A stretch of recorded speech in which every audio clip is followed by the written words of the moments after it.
구조형 알루미늄 이불을 제가 비닐하고 접착 같이 이렇게 결합한 제품을 말씀을 드렸죠. 그래서 그걸 가지고 방수 구조를 만들 수 있다고, 이게 방한 구조를 만들 수 있다고 창문 같은 데 붙여가지고 뭐 축사 같은 데도 되고 집안에도 되고 이렇게 뭐든 비닐하우스도 된다고 얘기를 했었죠. 구조형 알루미늄 이불 자체를 갖다가 접착제를 붙이거나 찍찍이 방식으로 해서 박스 같은 데 붙여가지고 보온 보냉 만들 수 있다고 말씀을 드렸어요. 그 비닐 안에 이렇게 어떤 고정 알루미늄을 넣어가지고 이렇게 보온 보냉식으로 들어가거나 지퍼백에도 들어가고요. 그 다음에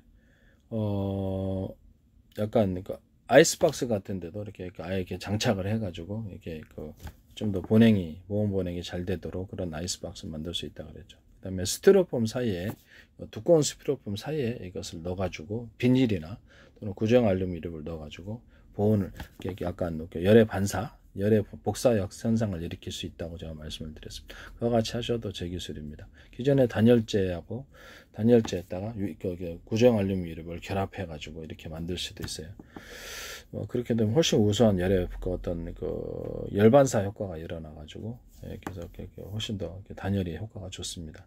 또는 이런 단열재나 스티로폼 사이에 또는 가로 형태로 구조형 알루미늄이 들어가서 하거나 패널 부분, 건축물 외부나 내부의 패널 부분에 써서 열의 복사를 가로 형태로 제조를 해서 이렇게 섞어가지고 그 소재가 뭐가 됐든 섞어주는 거죠. 그러면 그 상태에서 어떻게 약간 단열을 이루어주거나 그렇게 할 수 있다고. 유리섬유를 대체를 해서 이것을 구조형 알루미늄을 실처럼 만들어 가지고 하도 되나 그거보다 좀 더 좋게 하려면 약간 폴라폴리스 소재가 있어요. 폴라폴리스 소재를 기타 다른 천연을 하셔도 좀 좋습니다만은 폴라폴리스 소재를 방습 처리, 그다음에 방염 처리를 해가지고 이거를 두 가지를 섞어주는 거예요. 구조형 알루미늄까지. 그걸 가지고 유리섬유를 대체할 수 있다고 제가 말씀을 드렸습니다. 그와 같이 하시면 제 기술 구조가 되겠습니다. 실처럼 만들어 놓거나 뭐 가루 형태로 만들어 놓거나 압축해 가지고 판으로 만들어 놓거나 뭐 상관이 없다라는 것입니다. 그와 같이 만드시면 제 기술입니다. 그 다음에 비닐계통이나 종이 박스에다가 가루 형태로 구조형 알루미늄을 넣어 가지고 그렇게 만들 수도 있고요. 그 다음에 어떤 우리가 옥션 같은 데서 온라인에서 시키면 냉각팩 생수 담긴 물이 담긴 냉각팩 얼음으로 해갖고 하는 그거 부분에다 안쪽에다 구조형 알루미늄을 넣어주면 냉각이 오래 갑니다.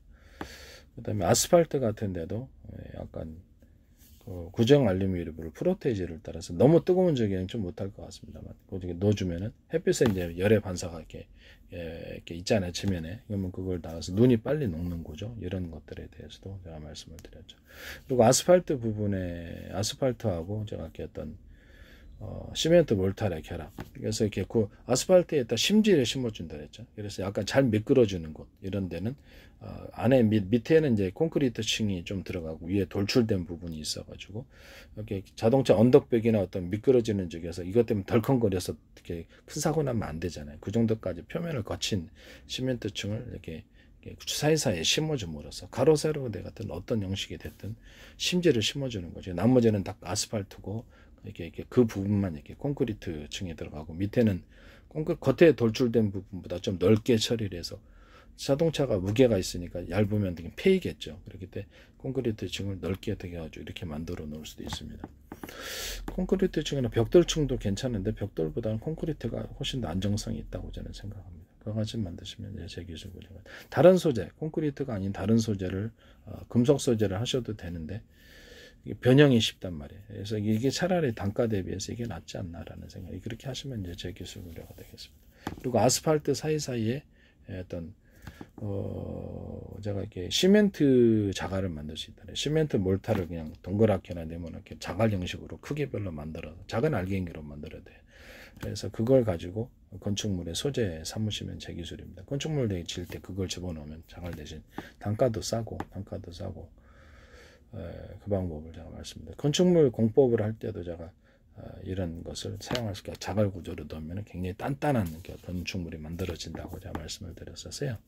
그거를 아스팔트 소재에다 심어서 아스팔트하고 같이 섞어가지고 이렇게 만든다는 거죠. 아스팔트 소재 플러스 천연 돌가루, 토연 돌멩이 섞어져 갖고 만드는 경우도 있지만 천연 돌가루를 섞어서 아스팔트를 만들어주면 구조적으로 굉장히 단단하다고 말씀을 드렸죠.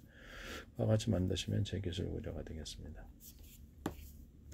시멘트 몰타를 그냥 작은 알갱이화 시켜갖고 아스팔트하고 결합해준다. 또는 시멘트 아스팔트를 하겠다고 천연 돌가루를 결합해서 아스팔트를 만들어. 이런 기술 구조가 되겠습니다. 남의 기술을 도둑질하지 맙시다.